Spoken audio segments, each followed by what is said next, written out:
igreja? Amém. Todos estão bem? Obrigado, pastor, pelo convite. Sempre bom estar aqui. Não está fácil, mas sempre bom, tá? Abre para mim, Bruno, Edinho, Mateus 20, 17, 18.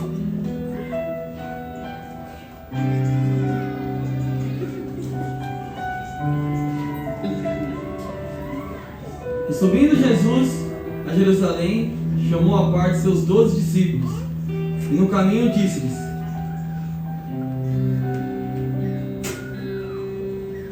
Eis que vamos para Jerusalém, e o Filho do Homem será entregue aos príncipes dos sacerdotes e aos escribas, e condená-lo à morte. É incrível como que a Bíblia inteira se conecta, né? É incrível como não são textos jogados para que a gente leia e interprete da maneira que nós queremos. É incrível também como o nosso culto é todo conectado, né? Parece muitas vezes até que combinamos algumas coisas. É incrível ver como que Deus está no controle de tudo e cuida da gente. E nos deixou um manual de vida que tira todas as dúvidas. A Bíblia para mim é como se fosse o gabarito de uma prova, sabe? É você chegar para a avaliação com todas as respostas. E é incrível também, Fabão, como nós temos o gabarito na mão e procuramos as respostas em outros lugares. É incrível como que nós nos complicamos com nós mesmos. A Bíblia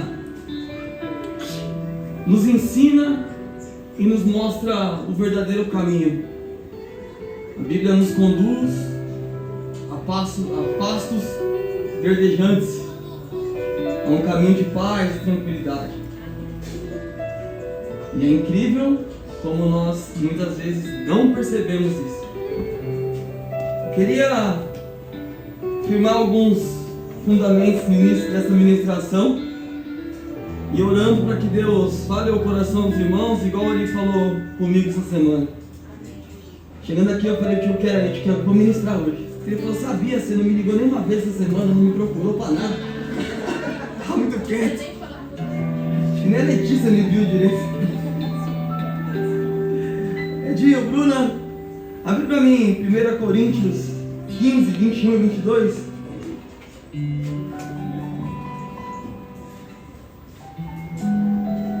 Porque assim como a morte veio por um homem, também a ressurreição dos mortos veio por um homem.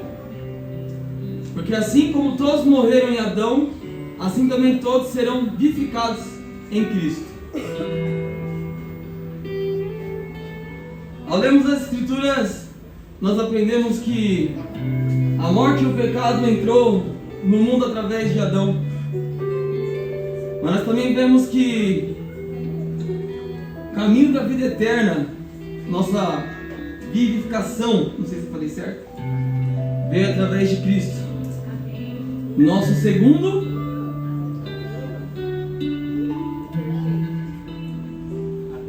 é incrível também, que lendo esse texto, meditando sobre o primeiro Adão e o segundo Adão, teve um vídeo que eu estava vendo, fazendo uma leitura, e o pregador disse assim que Jesus não é só o segundo Adão, ele é o último Adão, porque depois dele não precisaremos de nenhum outro Adão. Eu quero firmar essa base com os irmãos para a gente entender aquilo que Deus quer falar conosco nessa final de manhã, começo de tarde. Gênesis 1, 26, 27. Disse-lhe Deus: façamos o homem à nossa imagem, conforme a nossa semelhança, e domine sobre os peixes do mar, sobre as aves dos céus, sobre o gado, sobre toda a terra e sobre todo o réptil que se move sobre a terra. E criou Deus o homem, a sua imagem. A imagem de Deus o criou. Macho e fêmea os criou. Deus criou Adão à sua imagem e semelhança para reproduzir seres semelhantes a ele na terra, para exercer domínio sobre todas as coisas da terra, mas o pecado fez com que ele não cumprisse esse propósito. Adão falhou ao cumprir o propósito que Deus lhe deu, e o pecado fez separação entre Deus e o homem. Amém? Amém. Todos têm esse entendimento? O Senhor formou o homem e a mulher para que nós tivéssemos domínio sobre todas as coisas.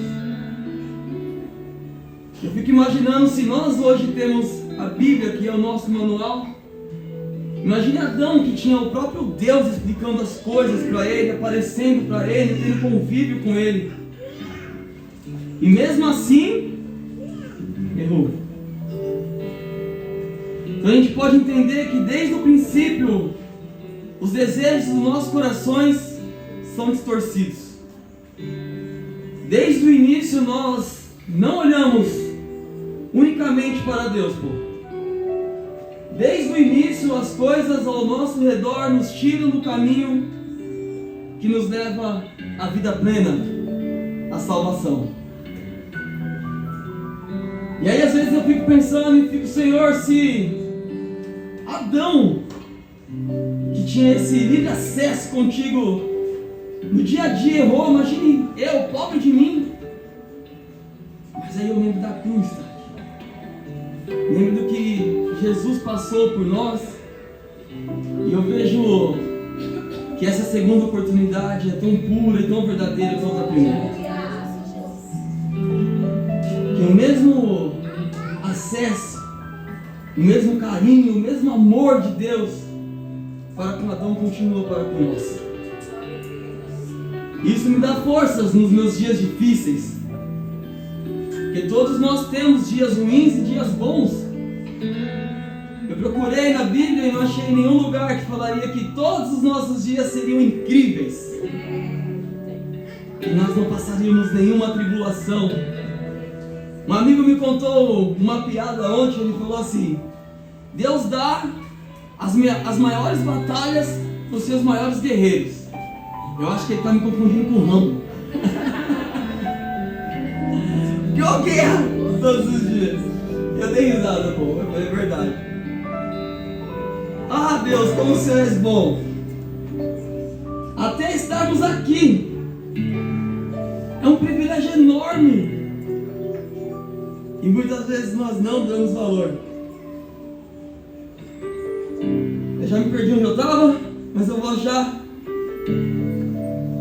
Lucas 1, 30, 31, 32 e 33. Deixa eu ver se eu consigo pegar uma água aqui.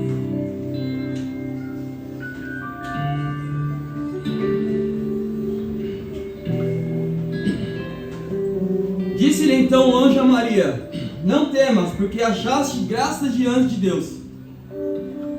E eis que em teu ventre conceberás e dará à luz a um filho, e pôr-lhe-ás o nome de Jesus. Este será grande e será chamado Filho do Altíssimo, e o Senhor Deus lhe dará o trono de Davi, seu pai. Reinará eternamente na casa de Jacó, e o seu reino não terá fim. Acho que tem, então. Jesus é o segundo e último Adão. Jesus veio ser o novo cabeça de raça. Veio nos enxertar na videira novamente. Veio rasgar o véu. Veio para ser o caminho, a verdade e a vida. Um Adão sem pecado. Não só mais um Adão, mas o último. Porque depois dele não precisamos de outro. O Senhor pagou a nossa dívida. O Senhor pagou um alto preço para que nós tivéssemos livre acesso a Ele. O Senhor pagou um preço impagável, que nenhum de nós seria capaz de pagar. Porque mesmo nós ainda pecadores, falhos, Ele olhou para nós com amor e nos enxergou através do sacrifício. Isaías 53, 4, 5 e 6. Eu não marquei o horário que começou aqui, tá, pastor? Você vai me avisando aqui. Verdadeiramente Ele tomou sobre si as nossas enfermidades e as nossas dores levou sobre si. E não reputávamos por aflito, ferido de Deus e oprimido.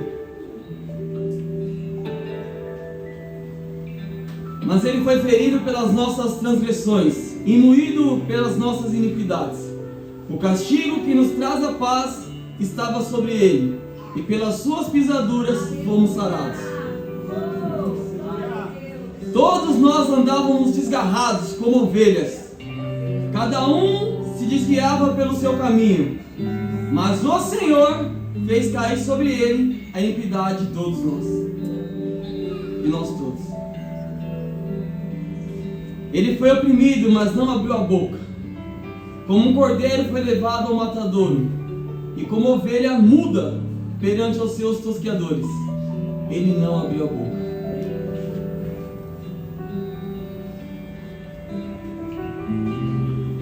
O Senhor foi até o fim na missão que Ele tinha. Eu pedi para o pastor ler para mim na amplificada, que eu não tenho essa versão, Romanos 5, do 12 ao 21. Eu quero firmar essa base no início da passagem da nossa ministração de hoje, irmãos. Queria que nós terminássemos essa primeira etapa da ministração sabendo do sacrifício de Cristo e do caminho que Ele se fez para nós. Pode ler, pastor. Amém. Romanos 5, 12 ao 21. Portanto, assim como por um só homem entrou o pecado no mundo, pelo pecado a morte, assim também a morte passou a todos os homens, porque todos pecaram. Certamente o pecado já existia no mundo antes da lei, antes que a lei fosse dada. Mas o pecado não é lançado na conta dos homens onde não há a lei para transgredir. No entanto, a morte dominou desde Adão até Moisés, o legislador, mesmo sobre aqueles que não transgrediam eles mesmos uma ordem positiva como Adão. Adão era um tipo perfigurado daquele que viria. Ao contrário, o primeiro destrutivo, o último salvador.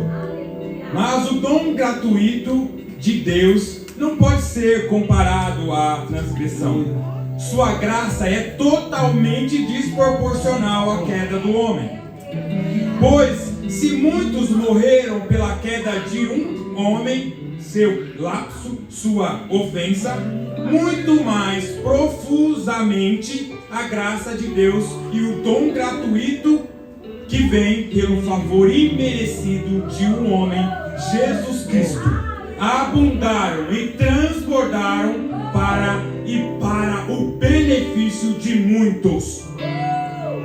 Tampouco se pude comparar a dádiva gratuita com o efeito do pecado daquele homem, pois a sentença após a transgressão de um homem trouxe condenação, ao passo que a dádiva gratuita, após muitas transgressões, traz justificação, um ato de justiça.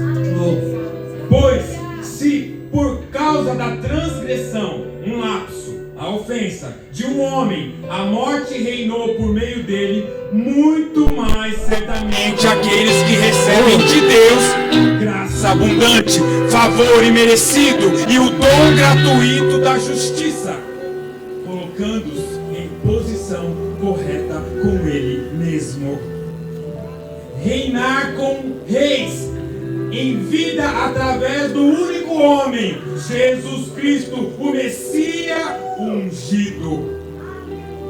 Pois bem, Assim como a transgressão de um homem, o lapso em falso e a queda de um homem levou à condenação de todos os homens, assim o ato de justiça de um homem leva à absolvição e à posição correta diante de Deus e à vida de todos os homens.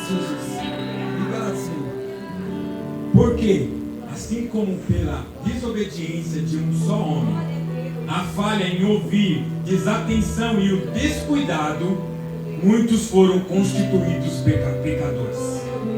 Assim também, pela obediência de um só homem, muitos serão constituídos justos, tornando-os aceitáveis a Deus, trazidos à justiça com Ele. Mas então ele entrou apenas para expandir e aumentar a transgressão, tornando-os mais aparente e excitando a oposição. Mas onde aumentou e abundou a graça, o favor imerecido, e superou, e aumentou, e superabundou, para que assim, como o pecado reinou na morte, assim a graça, seu favor imerecido e imerecido, possa reinar também por meio da justiça, posição correta diante de Deus, que resulta na vida eterna por meio de Jesus Cristo, o Messias ungido, nosso Senhor. Aleluia. Aleluia. Aleluia.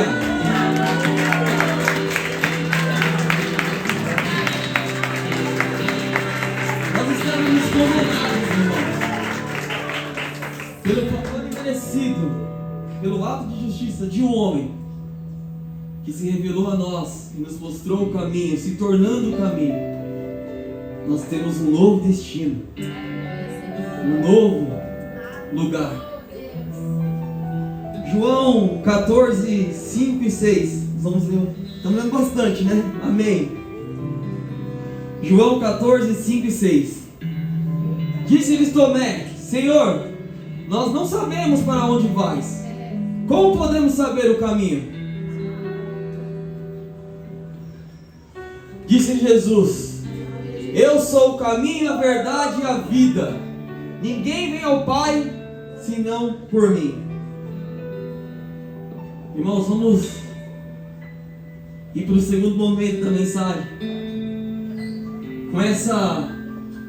Com esse entendimento sobre o sacrifício de Jesus, sobre o primeiro Adão, sobre o segundo Adão, o último Adão, sobre que Jesus é o nosso caminho e nós não temos como chegar ao Pai se não for por esse caminho. Parou? Não. Quantos aqui entenderam qual é o caminho? Levante a mão. Meu glória. Jesus é o caminho. Não existe outro caminho. E se nós sabemos qual é o caminho, eu queria entrar nesse segundo momento. Tá falando?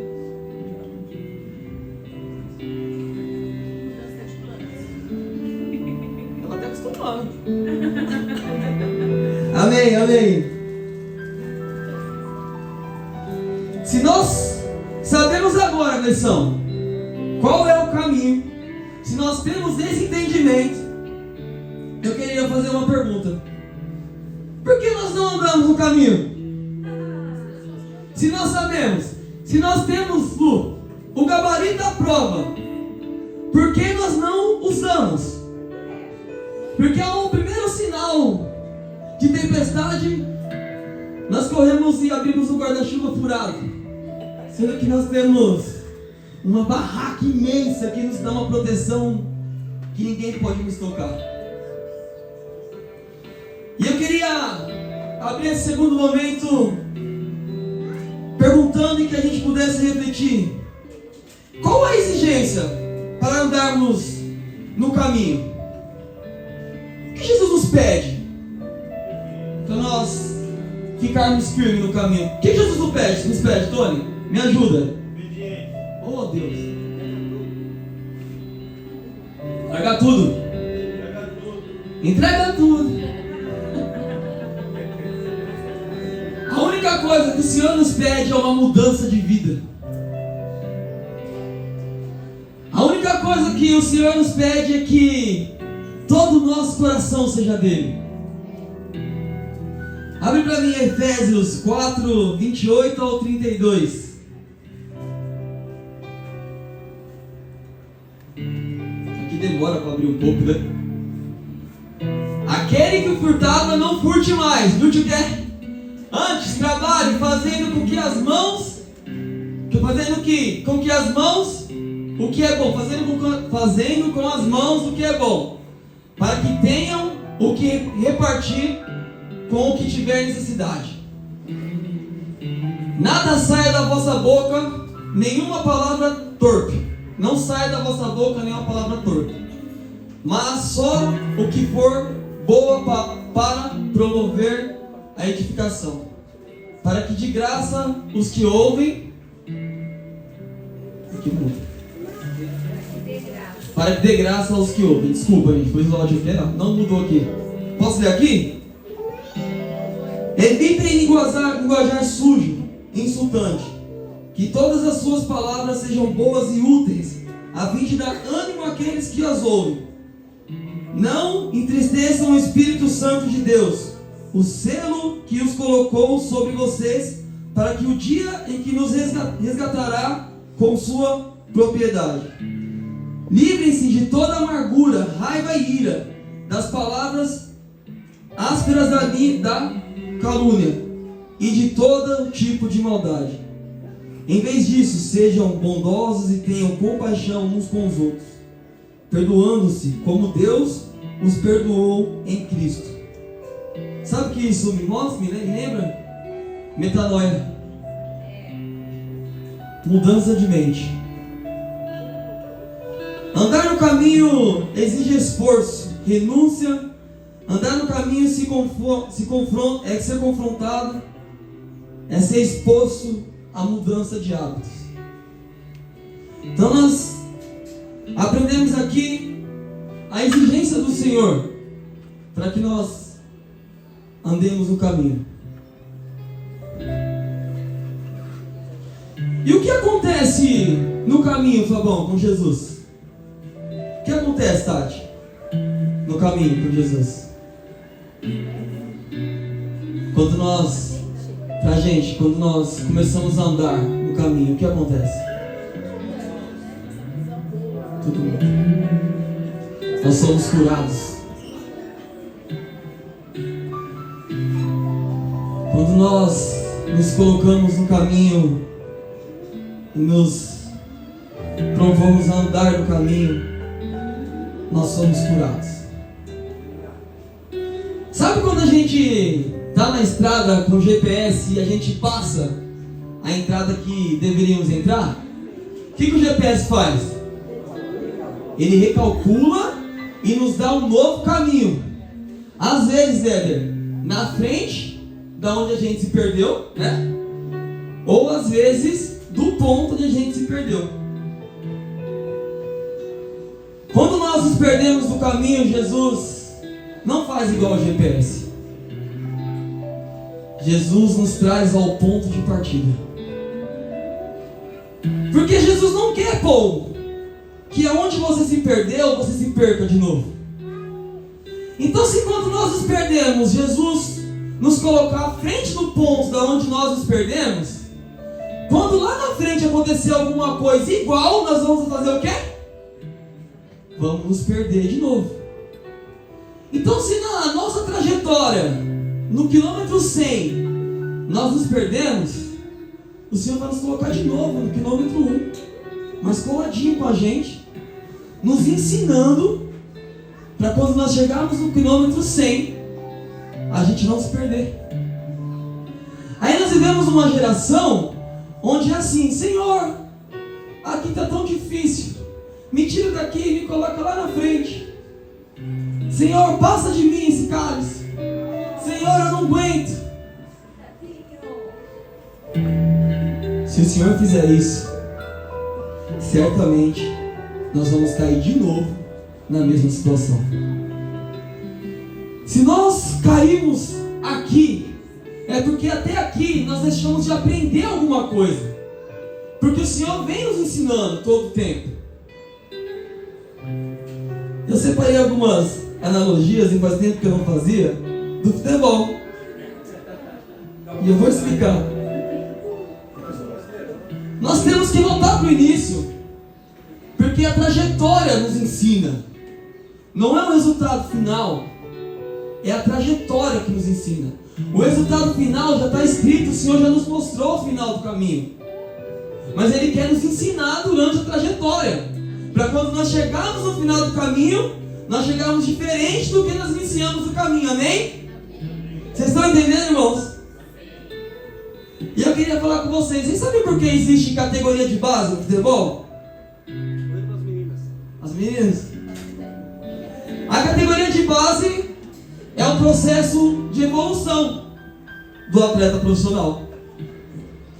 Porque não tem como eu catar um menino de 12 anos e colocar para jogar lá no profissional.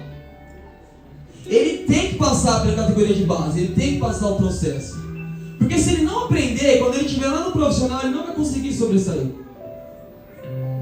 E não só o menino, porque às vezes nós nos achamos, tão espertos, tão grandes, tão autossuficientes. O Paulinho acha que ele joga muito, toda vez que a gente joga. Mas se eu catar o Paulinho e colocar lá no Palmeiras e Corinthians e der 10 para ele e falar, joga, Paulinho, você vai jogar? Por quê? Não está preparado, não teve base. Não teve base. Aí eu vou dar no osso. Vai dar no osso. Então vocês entendem que o estar preparado tem a ver com a idade, com a maturidade e com a experiência. Porque às vezes nós achamos experientes, velhos, mas não tivemos a base. Ou às vezes nós até temos uma boa base, mas ainda não temos experiência para estar no profissional. E o Senhor vem nos tratando. Vou tentar ser um pouco mais claro.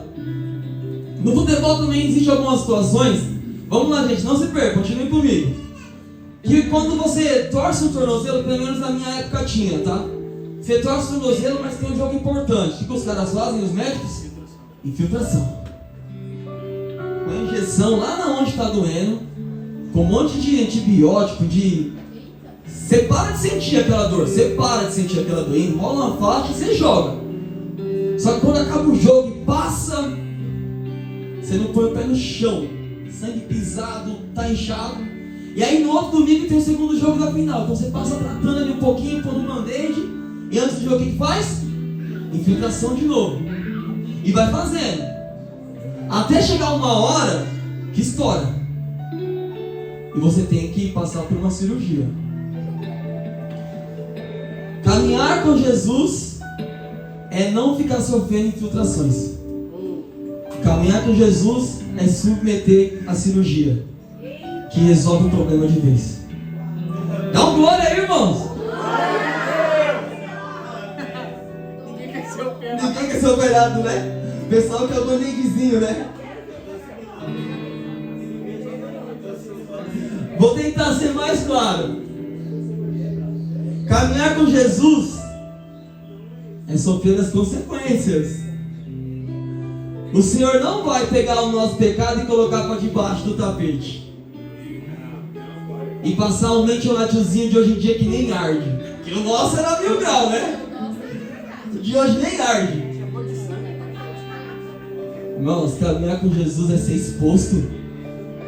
Caminhar com Jesus é entrar desarmado na arena, sabe? Entrar sem chuteira no campo. Caminhar com Jesus é se submeter ao processo da cirurgia, não só o tratamento, ao processo da cirurgia. E mesmo sabendo tudo isso, nós ainda nos perdemos no caminho. Irmão, vocês estão entendendo a mensagem? Senhor é o nosso firme fundamento. Jesus é o Adão perfeito, que nos mostra o verdadeiro caminho da salvação.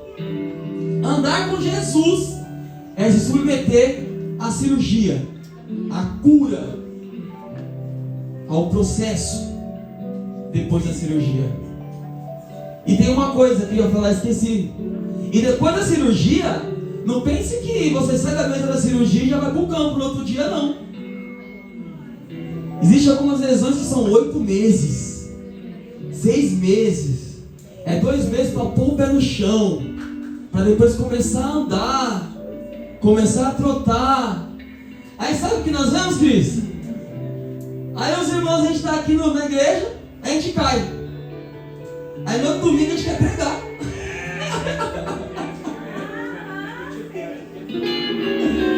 Aí no outro domingo a gente quer ser líder de célula. A gente quer ministrar o ensino de terça no lugar da Cris. Não quer se submeter ao processo de volta a estar 100% fisicamente depois da cirurgia. Nós queremos o tratamento imediato que nos faz jogar no próximo final de semana e que não seja dolorido, mas nós não queremos a cirurgia que nos cura de verdade e que nos dá um processo de recuperação.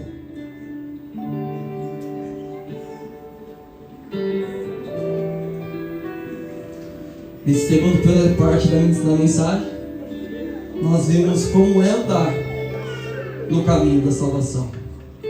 É fácil? Não é. Exige renúncia, exige largar algumas coisas, existe renegar a vontade da nossa própria carne, aquilo que nós achamos que é bom para nós.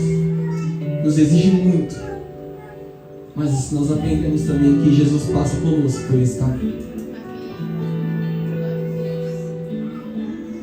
Queria agora entrar em alguns exemplos de como nós nos perdemos no caminho.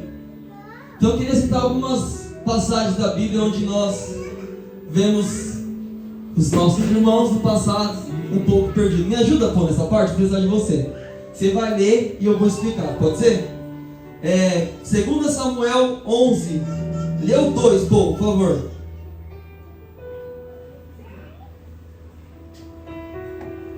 Certa tarde, Davi se levantou da cama depois de seu descanso e foi caminhar pelo terraço do palácio. Enquanto olhava do terraço, reparou numa mulher muito bonita que tomava banho. Primeiro erro. Ficou de olho, cobiçando a mulher do próximo. Vamos dar alguns exemplos de como nós nos perdemos pelo caminho. Pô, lê o 3 e o 4. Davi mandou alguém descobrir quem era a mulher. Disseram-lhe: é Betseba, filha de Eliã e esposa de Urias, o Hitita.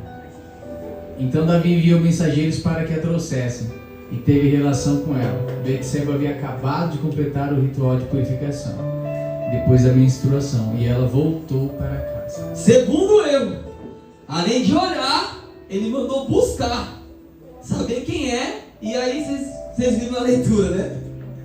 Terceiro erro, vamos lá, pô. Os 5, 6, o 7, o 8 e o 9. Passado algum tempo, quando Betseba descobriu que estava grávida, enviou um mensageiro a Davi para lhe dizer: estou grávida. Então Davi mandou uma mensagem para Joabe: envie-me Urias o Hitita, e Joabe o enviou a Davi. Quando Urias chegou, Davi perguntou como estavam Joabe e o exército e como iam à guerra. Então disse a Urias: vá para casa e descanse. Depois que Urias deixou o palácio, Davi lhe enviou um presente.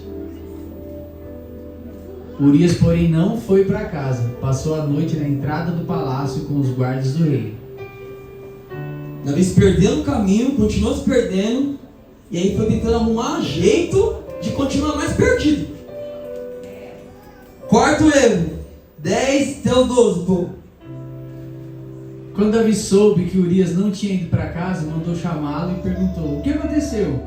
Depois de ter ficado tanto tempo fora, por que você não foi para casa ontem à noite?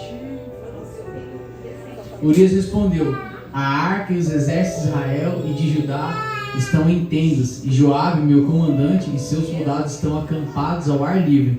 Como eu poderia ir para casa para beber, comer e dormir com minha mulher? Juro diante do rei que jamais faria uma coisa dessas. Vocês estão entendendo, irmãos? Davi perdido, demente, se perdendo no seu caminho, no seu próprio caminho. E vocês vão entender no final. Quinto povo, 13 ao 15. Davi o convidou para jantar e o embriagou. Outra vez, porém, ele dormiu numa esteira com os guardas do rei e não foi para casa. Na manhã seguinte, Davi escreveu uma carta para Joabe e mandou Urias entregá-la. A carta continha a seguinte instrução: coloque Urias na linha de frente, onde o combate estiver mais intenso. Depois recue para que ele seja morto. Meu Deus. Continuou se perdendo no caminho. Um abismo puxando o outro, né? E para tentar consertar, ele foi piorando, porque ele tinha certeza que estava certo, né? Sexto erro e último, pô. Do 16 ao 16, 17, depois 26 e 27. 16, 17, daí 26 e 27, pra gente cortar. Então Joabe colocou Urias numa posição próxima do muro da cidade, onde sabia que estavam os principais guerreiros do inimigo.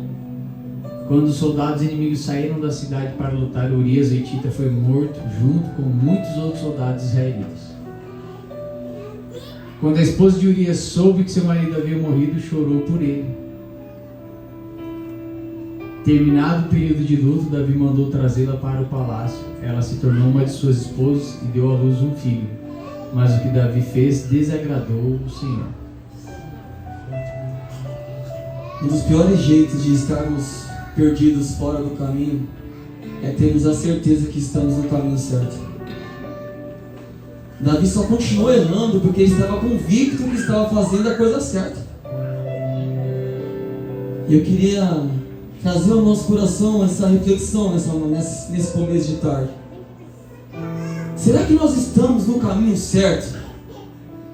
Ou será que nós estamos tentando arrumar justificativa para os nossos erros? Distorcendo a palavra, abusando do poder, da autoridade que às vezes nós temos no nosso emprego ou no nosso lar. Um dos piores jeitos de estarmos perdidos no caminho é achar que estamos no caminho certo. Às vezes todo mundo está vendo que nós estamos no caminho errado, Fabão. O bandeirinha está lá assim, ó. Está impedido, não vai. E nós estamos indo, arrumando jeito de justificar o caminho que nós estamos andando. Uma vez, eu cheguei em casa e a Letícia falou assim: não entra pro carro que nós vamos passear.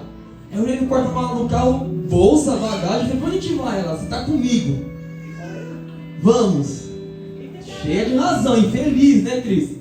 Queria passar um tempinho comigo, a Sonzela, tá bom. Ó. Aí entramos no carro e começamos a ir. E eu tô vendo ela dirigindo. Eu: amor, pra onde a gente tá indo? Ela: só vem comigo. Eu sei pra onde a gente tá indo. E eu tô indo. E ela começou a pegar sentido no Rio de Janeiro. Eu falei: acho que eu não tô indo pro Rio de Janeiro. E mostrou as minhas coisas, tá tudo na mala. Vamos, certa, né? Você não quer que eu dirija? Só vem comigo. Tá bom, tamo indo. São José dos Campos. Tamo indo. Aí daqui a pouco o GPS, no meio do mato. Você chegou ao seu lugar de destino. Falei: amor, mato tinha lá e fora.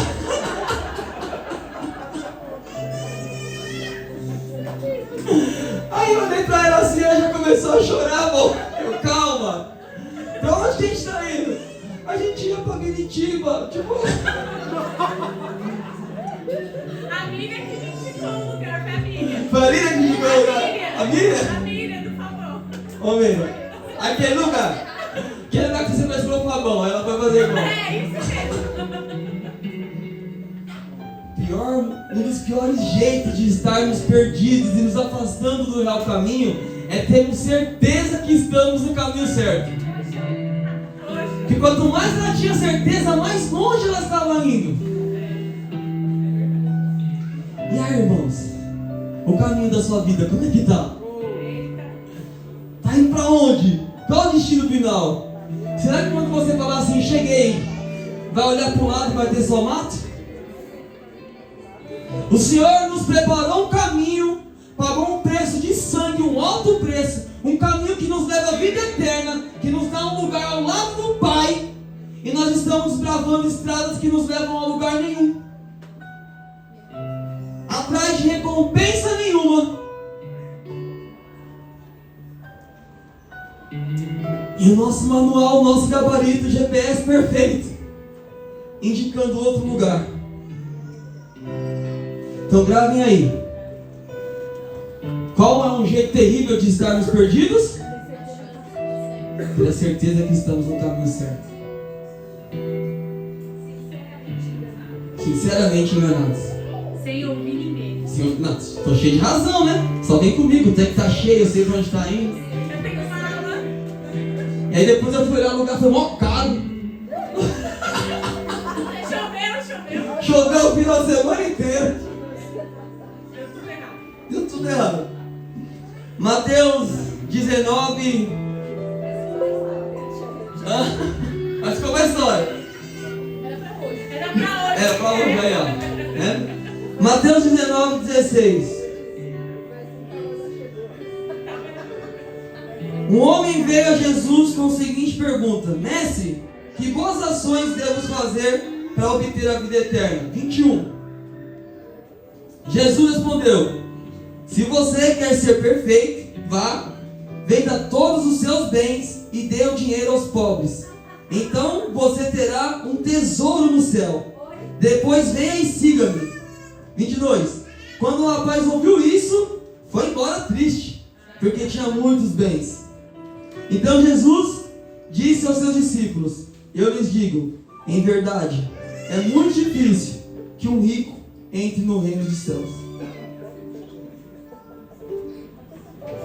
Um jeito horrível de estarmos perdidos é não querer nos livrarmos das coisas que nos mantêm fora do caminho. O dinheiro, a riqueza, mantinha ele fora do caminho. E ele não quis se livrar daquilo que mantinha ele fora do caminho. Eu gosto muito de assistir a Patroa e as Crianças, né? E tem um episódio lá que o Michael Caio vai levar a Jay, a esposa, pra ópera. E ela fala: você sabe o caminho? Ele: igual a Letícia, claro que eu sei. Aí ele começa a andar e começa a dar voltas no mesmo lugar. E ela começa a falar: a gente já passou por aqui. E ele: não, eu tô certo, eu tô andando. Aí começa a andar, e ela liga o GPS. Ele: não, eu sei pra onde nós estamos indo. Aí uma hora ele olha pro lado e ela cochilou. Aí ele fala pro GPS assim: GPS, me leve ao lugar da outra. E ela: o que foi? Ele estava perdido, mas ele não quis largar o orgulho de falar que estava perdido. Ele preferiu ficar dando voltas ao invés de largar o seu orgulho. Alguma semelhança com nós? Irmãos, quando o tio que abriu a igreja, a gente foi, aí Deus já estava falando para nós voltar para essa casa aqui muito tempo. E o que a gente estava fazendo? Dando voltas. Porque quando nós saímos, a Cris falou assim: eu espero vocês voltar todos machucados. Aí eu falei: irmão, não volto. Não volto. Filtração, fiquei lá. Cruzando. O orgulho. O tanque esvaziando de tanta volta. E andando por aí. Daí a gente encontrava o Fabão, encontrava a Tati por aí. E aí, você não vai voltar? E eu: não, tô bem onde eu tô.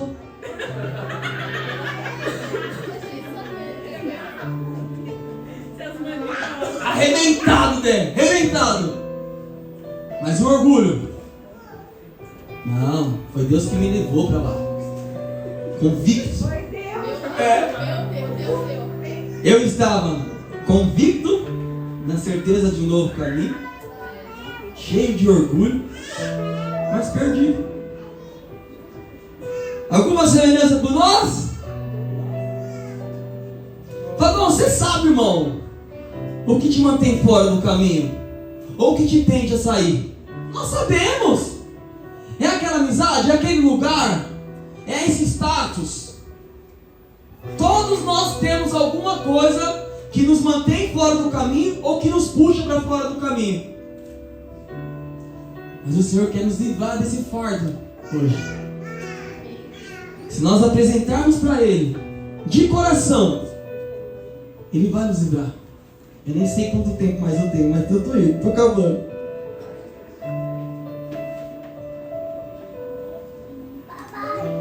Muitas vezes nós estamos a uma oração, a uma confissão de voltarmos para o caminho. Mas não sai, não sai, a gente não consegue. Perdidos no nosso orgulho, nas nossas certezas, nas nossas convicções erradas, naquilo que o mundo nos mostra, aquilo que o mundo quer nos ensinar. Nedinho, tem como passar um vídeo? Preparei um videozinho rapidinho, 2 minutos, Zé, pra gente assistir. Tô caminhando pro fim.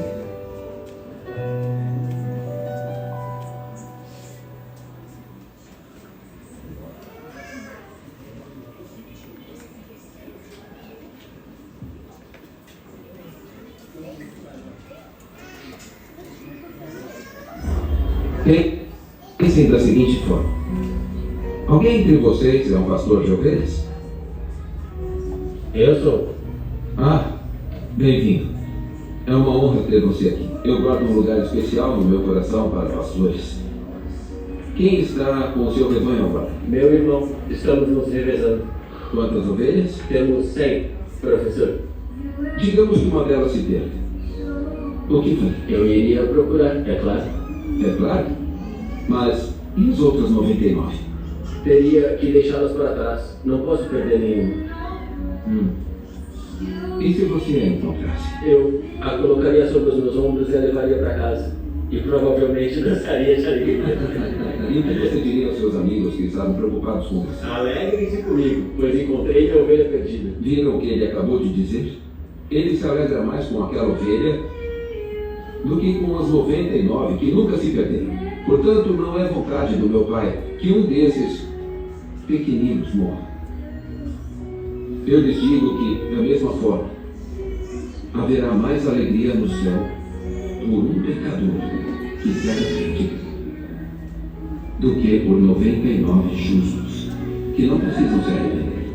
Porque meu Deus, por que você veio aqui? Não está todo mundo na cidade de seus pais. O pastor deixa as 99 ovelhas na montanha para procurar aquela que se perde.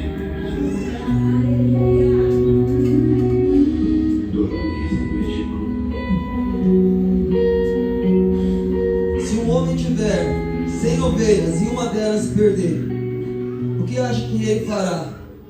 Não deixará as outras 99 no passo e buscará a perdida até encontrá-la? Enquanto a encontrar, ele Da mesma forma, carregará haverá mais alegremente nos ombros e a levará para casa. que se arrepende. Ou suponhamos que uma mulher que tenha 10 moedas de prata perca uma, acaso não acenderá uma lâmpada, varrerá a casa inteira à procura, com cuidado até encontrá-la? Alguns dias depois, o filho mais jovem arrumou suas coisas e se mudou para uma terra distante, onde desperdiçou tudo que tinha por viver de forma desregrada. Irmãos, eu não sei se, assim como a ovelha, você se perdeu no caminho, mesmo não querendo se perder. Porque às vezes nós saímos do caminho e não percebemos que estamos saindo.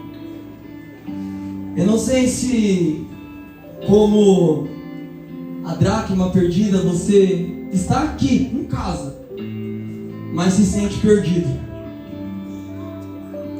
Porque muitas vezes nós estamos aqui, mas não nos encontramos. nos sentimos sem valor. Porque um dinheiro perdido é um dinheiro sem valor. E muitas vezes nós nos sentimos assim. Eu não sei se você fez igual o filho pródigo que foi embora, meteu o pé. Mas o Senhor está te apontando o verdadeiro caminho de novo nessa manhã, começo de tarde. Eu não sei se como a ovelha, você vai à igreja, que o pastor tem que ir buscar, nós não temos que buscar alguém que se perdeu. Eu não sei se nós temos como a mulher que olhar cada cantinho da nossa comunidade, pastor, para ver se não tem alguém perdido e ajudar essa pessoa a se encontrar. Eu estou falando para nós, como igreja. Ou eu não sei se está no momento da gente fazer festa porque o filho pródigo voltou. Mas o certo é que ou nós estamos perdidos, ou nós temos que ajudar alguém a se encontrar. O convite que Deus fez ao meu coração preparando essa mensagem é que eu fique atento ao longo do caminho, para que eu não me perca, mas para que eu também ajude os que estão perdidos. Se coloquem em pé, moça.